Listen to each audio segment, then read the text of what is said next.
예, 설마 있습니다. 이태원 참사 특별법을 거부해서 광주에서 한 달이면 달려왔습니다.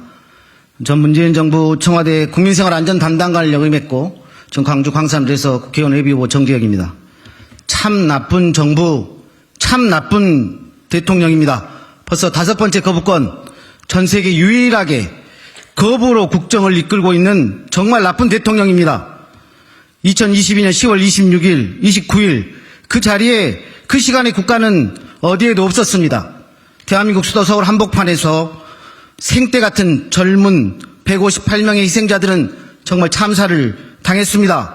국민의 생명과 안전 나아가 존엄을 지켜줘야 할 국가의 의무를 헌신장처럼 저버린 윤석열 정부는 단언컨대 역사상 최악의 정부입니다.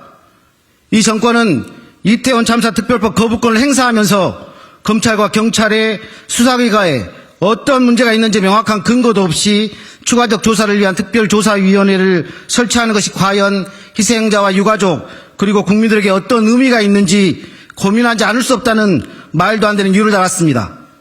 지금 이 시각에도 저렇게 진실규명과 책임자 처벌을 간절히 바라는 유가족들의 삭발과 오체투지의 절절한 염원을 조금이라도 헤아린다면 아니 적어도 인두껍을 쓴 사람들이라면 감히 내뱉을 수 없는 망언 중에 망언입니다. 전임 문재인 정부에서 대한민국의 국민들의 안전을 책임졌던 최초 국민생활 안전 담당관으로서 저 정재혁은 더욱 분노합니다. 당시 대한민국 국민 한 사람 한 사람을 곧 우주라는 신념으로 코로나 초기 국민들의 생명과 안전을 지키고자 뛰었던 문재인 정부 떠오르면 지금의 현실이 더욱 참담할 뿐입니다. 고작 5년짜리 대통령이 겁도 없이 입법부의 권능을 무시하고 민주주의를 송두리째 짓밟고 있는 작금의 현실을 더는 좌시할 수 없습니다. 이태원 참사 특별법은 반드시 국회 재의결을 통해 통과시켜야만 합니다. 그래서 무지무능 무책임으로 일관하고 있는 이 극악무도한 검찰 독재 정권의 경종을 울리고 민의가 살아있음을 반드시 보여줘야 합니다.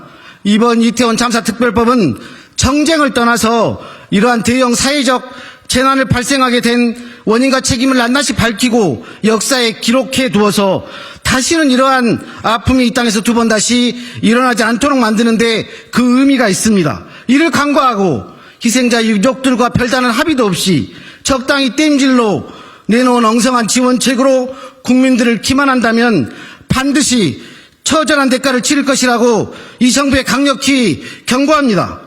저희 민주당 이재명 당대표께서 언급하신 대한민국은 아무도 책임지지 않는 각자 도생의 사이로 더 이상 추락하지 않도록 여기 모인 뜻있는 저희들부터 저 정재혁부터 나서겠습니다. 이태원 참사 특별법이 이태원 참사 특별법까지 거부한 이 극악무도한 패륜 정권 윤석열 정권을 심판하는 투쟁에 기꺼이 앞장서서 끝까지 함께하겠습니다.